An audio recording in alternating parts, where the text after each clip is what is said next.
नीतीश जी से कोई शिकवा शिकायत नहीं है। नीतीश जी विकास पुरुष हैं, सुशासन के प्रतीक हैं। ऐसा हम नहीं, एनडीए के घटक दल जो नीतीश कुमार के छवि को, नीति को विरोध करते करते अपना बिहार में छवि बनाने वाले नेता चिराग पासवान और उपेंद्र कुशवाहा के द्वारा इस तरह का बयान दिया जा रहा है। खबरों के माने तो लगातार सुर्खियां में चल रही थी कि जब से सीट बंटवारा हुआ है, उपेंद्र कुशवाहा एनडीए से नाराज चल रहे हैं, बीजेपी से नाराज चल रहे हैं। उपेंद्र कुशवाहा को एक सीट दिया गया था, उसके बाद से वो नाराज चल रहे हैं। लेकिन आज उन्होंने मीडिया से बात किया, जब एएनआई संवाददाता ने बात किया तो उन्होंने साफ कर दिया कि भैया नीतीश जी से मेरी कोई शिकवा शिकायत नहीं है। अगर चिराग पासवान की बात करें तो चिराग पासवान ने अनाउंस कर दिया कि चाचा का स्वागत है, आए फरियाले। क्या कुछ बोल रहे हैं चिराग पासवान और उपेंद्र कुशवाहा, सुनिए। अब इसके बाद पूरी तरीके से हम लोग बिहार में अब कूच कर जाएंगे और आने वाले दिनों में एक बड़े रन की ओर हम लोग अग्रसर हो रहे हैं।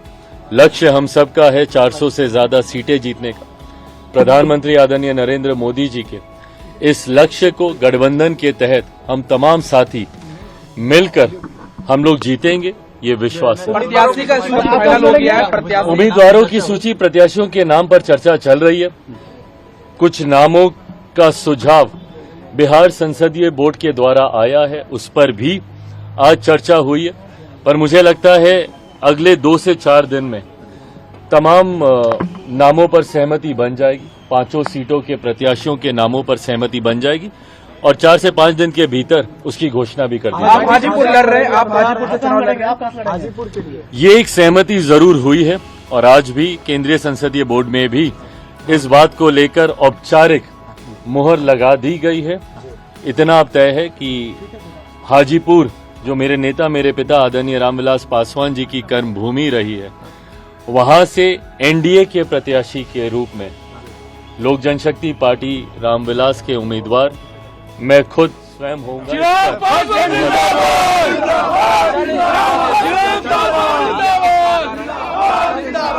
भाई बिल्कुल स्वागत है। देखिए, मैंने हमेशा हर चुनौती का मैंने डट कर सामना किया। ना मैं किसी चुनौती से कभी घबराया, ना कठिन विपरीत परिस्थितियों में ना मैं कभी विचलित हुआ। ऐसे में इस चुनौती को भी मैं पूरी तरीके से स्वीकार करता हूं। ये फैसला अंत में चाचा जी को ही लेना है। हमेशा उन्होंने कहा है कि अपने राजनीति में अपने अंतिम सांस तक वो प्रधानमंत्री जी के साथ रहेंगे, एनडीए के साथ रहेंगे। ये वादे, ये दावे वे करते आए हैं। ऐसे में क्या प्रधानमंत्री जी के 400 सीटों को जीतने का जो लक्ष्य है, क्या उसमें वह स्वयं रोड़ा बनेंगे? ये फैसला उन्हीं को ही करना है।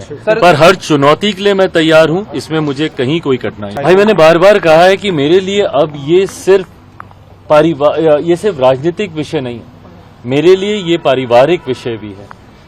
ये फैसले ऐसे फैसले हैं जो राजनीतिक दृष्टि से पार्टी को ही नहीं लेने हैं, बल्कि पारिवारिक दृष्टि से परिवार के सदस्यों को भी लेने हैं। ये वो फैसले हैं जिसमें तकलीफ मेरी माँ, मेरी बहनों, मेरे भाइयों को, मेरे जीजा जी को, मेरी फुआ फूफा जी को, परिवार के हर एक सदस्य को इससे तकलीफ हुई है। पर मैं इतना भी मैं जरूर कहूं कि पार्टी से, परिवार से अलग होने का फैसला तब भी उन्हीं का था। आज परिवार के साथ पुनः कोई जुड़ना चाहता है, नहीं जुड़ना चाहता है, आज भी ये फैसला उन्हीं का ही रहेगा। कोई नाराजगी नहीं थी। आप लोग नाराज बता रहे थे, कोई नाराजगी जैसी चीज नहीं थी।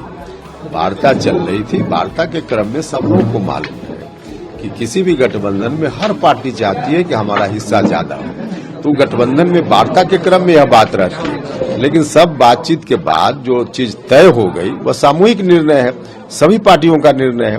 तो उस निर्णय को लेकर के अब हम लोग जनता के बीच जा रहे हैं और 40 में 40 कैसे जीते, ये हम लोगों का संकल्प भी है, लक्ष्य भी है और बिहार की जनता के ऊपर भरोसा है, जिसको हम जरूर पूरा करेंगे। 40 में 40 जीते। यह तो अब पब्लिक डोमेन में है, पहले ही कल ही बातें आ गई है। हमारी पार्टी के खाते में 1 लोकसभा और 1 विधान परिषद के सदस्य की सीट, बस इतना तय हुआ है फिलहाल। नहीं देखिए, हमने कहा कि एनडीए गठबंधन में जब बातचीत चल रही थी उस वक्त तक जो भी पार्टी अब फाइनल रूप में हम लोगों के सामने, सबको मालूम, आपको भी मालूम है कि कौन कौन पार्टी है, क्या क्या किनके हिस्से में चीजें गई हैं। तो इससे इतर अब किसी और व्यक्ति के बारे में कोई टिप्पणी की जाए एनडीए गठबंधन के संदर्भ में, इसकी क्या आवश्यकता है। अभी कभी गिला शिकवा शिकायत उस रूप में नहीं थी। हमारी शिकायत जरूर बीच के दिनों में हो गई थी जब वो चले गए थे गलत जगह पर, तो हम बार बार कह रहे थे नीतीश जी आप गलत जगह पर हैं, आ जाइए, लौट आइए, और लौट आए, बात खत्म हो गई। हम सब लोग मजबूती के साथ अब चुनाव के मैदान में जा रहे हैं। अरे वहां सब लोगों को मालूम है, उन लोगों को भी मालूम है कि रिजल्ट कहीं कुछ होने ही वाला नहीं उन लोगों के पक्ष में। रिजल्ट एनडीए गठबंधन के पक्ष में ही होना है। भारत के प्रधानमंत्री के रूप में नरेंद्र मोदी जी को ही फिर शपथ लेनी है, यह उन लोगों को भी मालूम है।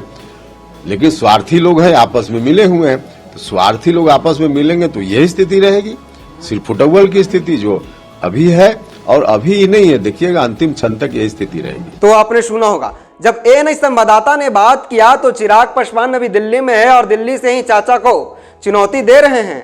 वो कहें कि आए हाजीपुर और फरियाल है, हाजीपुर हमारे पिता की जननी है, माता है, और उसी सिर से मैं चुनाव लड़ूंगा। पहली बार चिराग पासवान ने मीडिया में आकर इस बात को स्वीकार किए और अनाउंस भी किया। उसके बाद चिराग पासवान जिंदाबाद की जयघोष होने लगा। अगर उपेंद्र कुशवाहा की बात की जाए तो उपेंद्र कुशवाहा को एक सीट दिया गया है। उसके बाद से खबरें चल रही थी कि उपेंद्र कुशवाहा नाराज चल रहे हैं, लेकिन वो जब एएनआई संवाददाता ने बात किया तो हंस रहे और बोले कि कोई शिकवा शिकायत नहीं है कि गीला करूं, सब बढ़िया है, एनडीए मजबूत है और मोदी जी का जो सपना है कि 400 पार जितना है उस सपना को साकार करना है और जमीनी स्तर पे उतारना है। लेकिन नीतीश कुमार के जो क्रिटिसाइज करके, उनके नीति के विरोध करके, नीतीश कुमार के भतीजा यानी कि चिराग पासवान और उनके छोटे भाई उपेंद्र कुशवाहा आज अपने भाई और भतीजे दोनों अपने भाई और चाचा पे खुश दिख रहे हैं। कह रहे हैं कि कोई शिकवा नहीं है कि आपके पास गीला करूं, यानी कि एनडीए में सब ठीक है। लग रहा है कि बीजेपी ने जो चिराग पासवान को 5 टिकट दिए हैं, उस टिकट मिलते ही चिराग पासवान गदगद दिख रहे हैं मीडिया में, जैसा कि वो बयान दे रहे हैं। उपेंद्र कुशवाहा की बात करें तो उपेंद्र कुशवाहा भी हंस रहे हैं।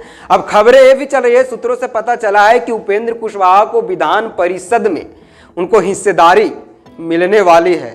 वो तो बात की बात है, जैसे ही कुछ अपडेट आएगा मैं लेकर हाजिर रहेंगे।